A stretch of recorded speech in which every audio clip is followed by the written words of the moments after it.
Hello welcome everyone, hopefully आप सब बहुत अच्छे होंगे। आपका स्वागत है Shashi on page note series में। यहाँ पे देख पा रहे हैं आप माइंड मैप है, जो कि बहुत ही चुने हुआ माइंड मैप है, बहुत ही सिलेक्टेड क्वेश्चंस का माइंड मैप है। यहाँ पे आप देख पा रहे होंगे 17th ब्रिक्स समिट की बात हो रही है, जो कि जुलाई 6 और 7 को कंक्लूड हो चुकी है, यानी कि 7 जुलाई यानी कल ही कंक्लूड हो चुकी है। आज 8 जुलाई है, आज इसको हम पढ़ रहे हैं। यहाँ पे आप डीप में देखेंगे तो हमें ब्रिक्स लिखा हुआ, ब्राज़ील 2025 लिखा हुआ। ये वहाँ का जो लोगो है, जो 17वां ब्रिक्स समिट है, और ये पूरा आपको एक आइडिया दे रहा है। अगर आप मेरे साथ अंत तक बने रहते हैं तो ब्रिक्स में वो चीज़ें सीख के जाएंगे जो शायद आपको कहीं इकट्ठा नहीं मिलेगी ऐसे। और अगर आप छोड़ के जाते हैं तो आप जानते ही क्या होता है छोड़ने के बाद, एग्जाम में फिर वही चीज़ें आती हैं जो आप छोड़ के जाते हैं। ठीक है, तो अभी हम शुरुआत करते हैं पहले इसके बारे में।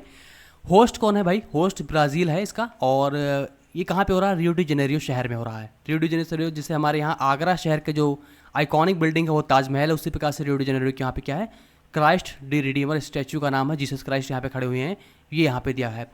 प्रेसिडेंट कौन है ब्राज़ील के? वो हैं लुइस लेंसियो लूला ड सिल्वा। प्रोनाउंसिएशन थोड़ा सा अलग हो सकता है, लेकिन आप आइडिया लग सकते हैं, लूला ड सिल्वा यहाँ पे आप याद कर सकते हैं। फिर इसका थीम क्या था? थीम बहुत ही इंपॉर्टेंट है, डायरेक्ट क्वेश्चन यहाँ से जनरेट होते हैं। Strengthening global south cooperation for inclusive and sustainable governance. आज सीख लो भाई ग्लोबल साउथ, अगर आज तक नहीं सीखा तो आज सीख लो। ग्लोबल साउथ क्या है? ग्लोबल साउथ ऐसा तो नहीं है कि यार ऊपर वाले देश जो नॉर्दर्न हेमिस्फीयर में है वो ग्लोबल नॉर्थ है, नीचे वाले साउदर्न हेमिस्फीयर में ग्लोबल साउथ हो गए, ऐसा है क्या? नहीं, ऐसा नहीं है, बिल्कुल मत गलत करके आना एग्जाम में इसको। ग्लोबल साउथ वो देश हैं जहाँ पे अभी पॉवर्टी बहुत ज़्यादा है, ठीक है, डेवलपमेंट बहुत कम है। वो सारे डेवलपिंग देश हैं, अभी डेवलपिंग देश हैं, विकासशील देश हैं।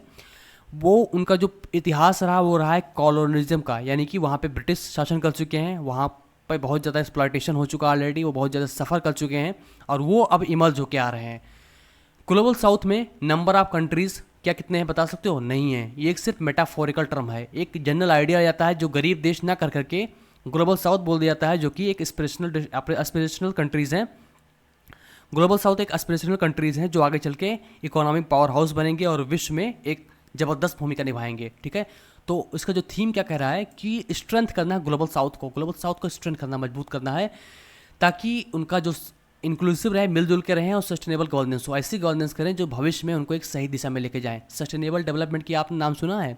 जब आप इन्वायरमेंट पढ़ते हैं उसका मतलब क्या होता है? उसमें ऐसा होता है कि ऐसे प्लांट्स को उगाएं या फिर ऐसे तरीके से इन्वायरमेंट को मैनेज करें ताकि भविष्य में आने वाली पीढ़ियाँ सफ़र न करें।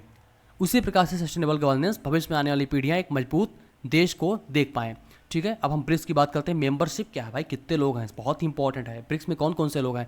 ग्लोबल साउथ में तो कोई लोग नहीं है, ग्लोबल साउथ एक मेटाफोरिकल टर्म है, गरीब देशों का टर्म है। इंडिया चाइना भी इसका मेंबर है।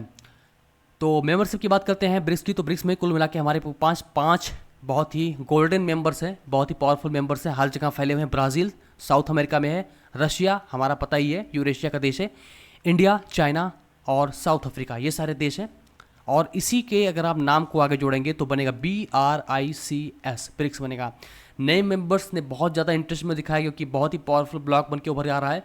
और मेंबर कौन से हैं? वो हैं 2024-25 में जोड़े गए, वहाँ Egypt, Ethiopia, Indonesia, Iran, UAE, Saudi Arabia. रट लो भाई, रट लो रट लो, स्टेट पीसीएस के बहुत सारे एग्जाम्स में क्वेश्चन आ चुके हैं, रट लो इसको। पार्टनर नेशन कौन से हैं? इस साल के जो ब्रिक्स का थीम है उसमें है नाइजीरिया और वियतनाम, ये दोनों पार्टनर नेशन है, यानी अभी साथ में बैठेंगे, बातचीत करेंगे, उसके बाद आगे चल के हो सकता है मेंबर कंट्रीज बन जाएं। सिग्निफिकेंस क्या है, इतनी जरूरी क्यों है यार ब्रिक्स की, इतना इंपॉर्टेंस क्यों है भाई? कुछ अभी हो सकता है यार, मतलब अमेरिका ऑलरेडी लीड कर रहा है, ब्रिक्स की क्या जरूरत पड़ी? ब्रिक्स वो देश हैं जिनकी जनसंख्या बहुत ज़्यादा है, 50% लगभग के आसपास ग्लोबल पॉपुलेशन कंट्रोल करते हैं, यानी कि आधी जनसंख्या पूरी दुनिया की ब्रिक्स के पास ही है। यहाँ के लोग जब कहीं और काम करने जाएंगे विकसित देशों में तो उनका वर्चस्व रहेगा। और ये बहुत बड़ी वॉइस को रिप्रेजेंट करते हैं, ग्लोबल डायस्पोरा को रिप्रेजेंट करते हैं। 40% GDP पूरी विश्व की ये ब्रिक्स ही कंट्रोल करते हैं, ठीक है। और 26% जो विश्व का ट्रेड है वो भी ब्रिक्स कंट्रोल करते हैं। तो बहुत बड़ा एक पावरफुल ब्लॉक है भाई, अच्छा खासा मेंबर है, एक अच्छी खासी पार्टी है, इसीलिए ब्रिक्स का महत्व बढ़ता चला जा रहा है और अमेरिका इससे चिंतित है, बहुत चिंतित है। आउटकम क्या है जो रीरेगुलेशन हुआ है? ये एक फॉर्मल आउटकम है, यहाँ से हम कुछ एग्जाम ओरिएंटेड पॉइंट पिकअप करेंगे और कुछ लाइनें आपको ऐसी दी गई हैं जो आपको सिर्फ अंडरस्टैंडिंग के लिए दी गई हैं। मैं कुछ ज़्यादा तेज़ तो नहीं बोल रहा हूँ यार, थोड़ा स्लो हो जाता हूँ। ग्लोबल गवर्नेंस रिफॉर्म की बात जो हो रही है यहाँ पे, उसमें क्या है कि जो UN सिक्योरिटी काउंसिल हमारा है, संयुक्त राष्ट्र सुरक्षा परिषद है, उसमें रिफॉर्म की बात कही गई है, जिसमें से इंडिया और ब्राज़ील को परमानेंट सीट दिलवाने की बात कही गई है। ये परमानेंट सीट क्या है यार? देखो, UN सिक्योरिटी काउंसिल में UNSC जिसको कहते हैं, उसमें P5 5 देश हैं जो कि बहुत ही एक स्टेबल मेंबर हैं, स्टेबल कह सकते हैं कि एक परमानेंट मेंबर्स हैं। जैसे कि वो कौन कौन से पहले जान लेते हैं। US, UK, Russia, China and France. ये 5 देश परमानेंट मेंबर हैं और इसमें से कोई देश अगर आपसे खुन्नस रखता है तो आपकी एंट्री नहीं होने देगा। चारों अगर आपको सपोर्ट करते हैं, अगर एक कॉमन नहीं लग रहा, फॉर एग्जांपल अगर इंडिया चाह रहा अंदर जाना, जो कि इंडिया ने ऐसा कोशिश किया जिसमें यूएस, यूके, रशिया, फ्रांस सब ने सपोर्ट किया, चाइना ने ब्लॉक कर दिया, तो परमानेंट मेंबर बन ही नहीं सकते। इसीलिए P5 में घुसना लगभग नामुमकिन के बराबर है, क्योंकि एक न एक देश आपके विरोधी होंगे जो नहीं चाहेंगे कि उसमें आए। तो ये इस तरह से एक कार्य करता है। ये जनरल स्टेटमेंट, इस पर आप ध्यान ना भी दें। इकोनॉमिक इनिशिएटिव क्या बहुत ही इंपॉर्टेंट है भाई, ब्रिक्स का इंपॉर्टेंस बढ़ रहा है तो इकोनॉमिक पैसे से ही उसका बढ़ेगा इन्फ्लुएंस, फॉर एग्जांपल मिलिट्री से तो बढ़ेगा नहीं। प्रमोट करना है लोकल करेंसी को, ब्रिक्स वाले अपनी करेंसी को प्रमोट कर रहे हैं, यानी कि यूएसडी यानी कि अमेरिकी डॉलर को अब वो बहुत ज़्यादा पसंद नहीं करते हैं, क्योंकि अमेरिका की इसमें दादागिरी थी। अब ब्रिक्स पे सिस्टम अपना खुद का ला रहे हैं और न्यू डेवलपमेंट बैंक बनाया है, जैसा कि वर्ल्ड बैंक नहीं होता है, उनका पूरा फंडिंग हर चीज़ के लिए जिम्मेदार होते थे, उसी प्रकार से न्यू डेवलपमेंट बैंक अब लाया गया है इसमें। यूएस के टैरिफ काउंटर करने के लिए, जैसे कि यूएस लगातार टैरिफ लगा रहा है पूरे देशों पे, ठीक है, तो ये हमें सीखने की चीज़ नहीं, हमें सीखना क्या है कि ब्रिक्स पे सिस्टम क्यों आ रहा है, यूएनएससी में मेंबर्स क्या हैं और न्यू डेवलपमेंट बैंक क्या है, ठीक है। क्लाइमेट की बात करते हैं तो COP 2030 जो ब्राज़ील में हो रहा है, लेकिन COP 29 कहाँ पे हुआ था बता सकते हो आप लोग? ये आप कमेंट में मेरे साथ शेयर करो, बहुत ही इंपॉर्टेंट है, बहुत ही इंपॉर्टेंट है। पीछे वाले भी ज़्यादा पूछे जाते हैं आजकल, मैंने देखा है। इंडिया का जो बिडिंग हो रही है कि COP 33 होस्ट करे नई दिल्ली में 2028 के लिए, ऐसा मतलब बिडिंग हो रही है, ठीक है। तो ये सारी चीज़ें तो अभी जनरल स्टेटमेंट हो गया जो रियो के बारे में था, लेकिन अब हम आते हैं ब्रिक्स का जो कोर मुद्दा है, कोर मैटर है, वो उसके बारे में आते हैं। उसकी जो ब्रीफ हिस्ट्री है उसके बाद थोड़ा सा हम देखेंगे, ज़्यादा नहीं देखेंगे। ब्रिक्स कहाँ से ओरिजिनेट होता, सिंपल जान लेते हैं कि कॉन्सेप्ट ओरिजिनेट होता 2001 में। वहाँ पे जिम ओनील नाम के एक व्यक्ति थे जो इकोनॉमिस्ट थे, वो गोल्डमैन सैक्स में काम करते थे। उन्होंने एक इमर्जिंग ब्लॉक को देखा कि ये सारे देश की जनसंख्या बहुत ज़्यादा है और ये बहुत ही इकोनॉमिक रूप से डेवलपमेंट कर रहे हैं और भविष्य में बहुत अच्छी पॉजिटिव ये वादा रखते हैं कि अच्छा करेंगे। तो जैसे ब्राज़ील, रशिया, चाइना, इंडिया थे, ठीक है। फिर इनको इकोनॉमिक पावर हाउस का टर्म दिया गया और बाद में जब साउथ अफ्रीका 2010 में जोड़ा गया तो इनका नाम पूरा पड़ गया ब्रिक्स, ठीक है, ब्रिक्स पड़ गया। और पहली जो ब्रिक्स की ऑफिशियल समिट हुई थी वो थी याकेटेरिनबर्ग, रशिया में 2009 में। ये मत याद रखो ना चाहो तो ये याद रखो कि रशिया में 2009 में ब्रिक्स समिट हुई थी, जो कि पहली ब्रिक्स समिट थी, ठीक है। फिर हम आते हैं अगले मुद्दे पे, ब्रिक्स की आउटकम्स क्या है। अभी तो जितनी ब्रिक्स समिट हुई हाल ही में हुई, उसका आउटकम क्या है, ऐसा क्या फ़ायदा हो गया भाई? तो क्या बना, न्यू डेवलपमेंट बैंक बना, जो कि विश्व बैंक को काउंटर करने के लिए है। शॉर्ट में बताता चलूँगा, ज़्यादा टाइम नहीं लूँगा आपका मैं, ठीक है। न्यू डेवलपमेंट बैंक की यहाँ पे स्थापना की गई जो कि उसको काउंटर करने के लिए है, ठीक है।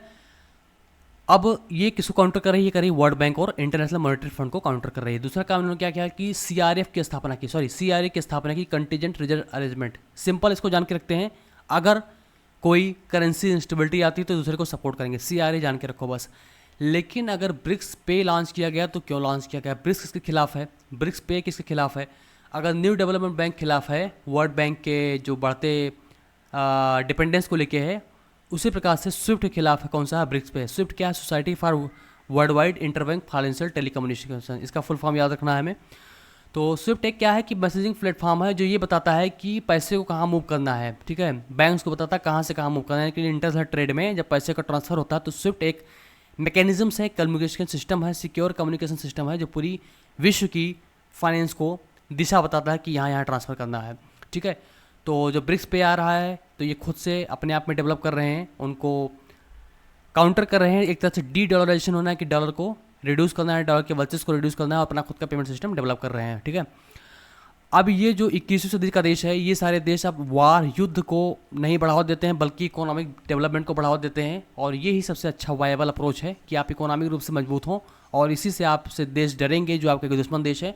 ब्रिक्स पे लाया गया है, ब्रिक्स क्लियर ला चुका है, ब्रिक्स ब्रिज लाया गया है ताकि ये इंडिपेंडेंट पेमेंट सिस्टम अपना बना पाएँ और US डॉलर पे डिपेंडेंसी को रिड्यूस या लगभग ख़त्म ही कर दें, जो कि ट्रम्प को बिल्कुल पसंद नहीं है। ब्रिक्स क्या है? ब्रिक्स पे जैसे अपना UPI नहीं होता उसी प्रकार से QR कोड रहेगा, मेंबर कंट्रीज आपस में स्कैन करके पैसों का लेन देन कर पाएंगे। ब्रिक्स क्या है?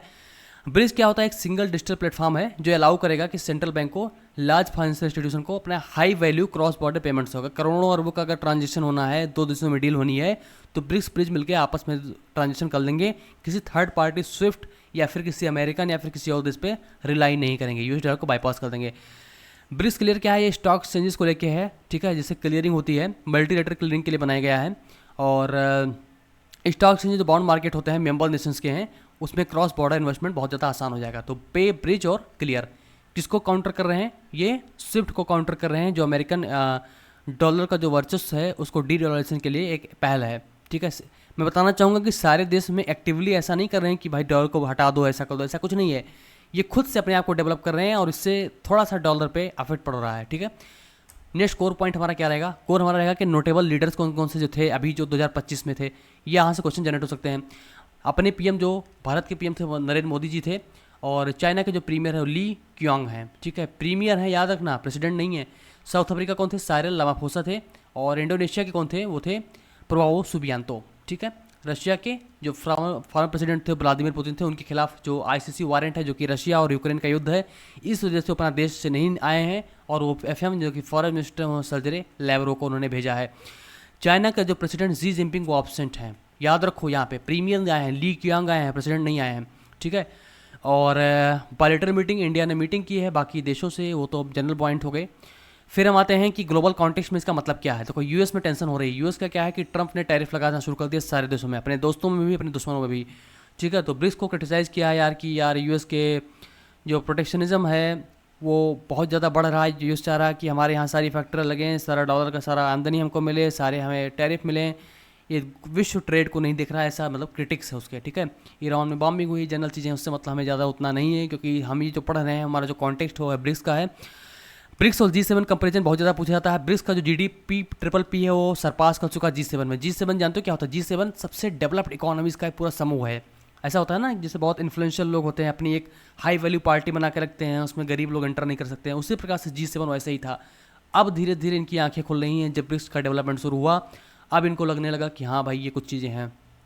अब इनको जीडीपी ट्रिपल पी यानी परचेजिंग पावर पैरिटी में जो ब्रिक्स ने इनको सरपास कर दिया है, और 41% ऑफ ग्लोबल ट्रेड जीडीपी को यानी कि इसको रिप्रेजेंट करता है ब्रिक्स देश। ठीक है, इसकी ज़रूरत नहीं है, ये जनरल स्टेटमेंट वाला पॉइंट था। और 2026 को जो समिट है इंडिया वो दिल्ली में होस्ट करेगा। 28 के लिए बिडिंग ऑलरेडी कर रहा है। ब्रिक्स का जो एक्सपेंशन है वो अभी और पार्टनर जोड़े जाएंगे।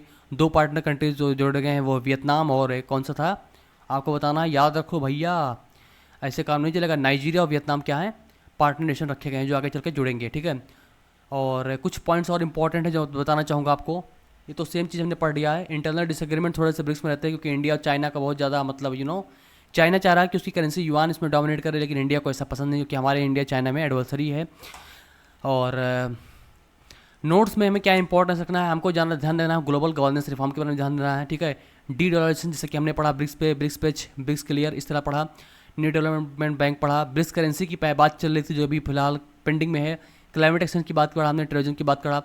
और क्लाइमेट एक्शन में हमने कहा था कि जो विकसित देश आके गरीब देशों की मदद करें ताकि वो अच्छे से क्लाइमेट पॉलिसी में स्विच कर पाएँ। की टर्म्स हमारे इंपॉर्टेंट है, वो रियो डिक्लेरेशन है, वो है न्यू डेवलपमेंट बैंक है। ब्रिक्स पे scope 30 global south. Exam relevance क्या है? इंटरनेशनल रिलेशंस में आएंगे, इकोनॉमी, गवर्नेंस, पॉलिटिक्स, सिक्योरिटी में आएंगे। हाँ, ब्रिक्स को याद करने की निमोनिक्स बहुत अच्छी यहाँ पे दे रखी, चाहे आप इसे याद कर सकते हो। ब्रिक्स तो ब्रिक बनी गया, Brazil, Russia, India, China, south Africa. EEIU यहाँ पे जोड़ लेते हैं, इजिप्ट, इथियोपिया, ईरान, UAE और इंडोनेशिया, सऊदी अरबिया, इस तरह से इसमें जोड़ लेते हैं। अपने तरीके से भी याद कर सकते हो, बहुत ईजी तो नहीं दिख रहा मुझे। तो होपफुली ब्रिक्स के सारे डाउट आपको क्लियर हो जाएंगे। कोई डाउट है फीडबैक को जरूर शेयर करें, और हाँ जरूर ये बताएं कि COP 29 कहाँ पे हेल्ड किया गया था। COP 28 भी बताएं, COP 27 भी बताएं। क्वेश्चन बैकवर्ड भी आते हैं, बेशरम होके आते हैं।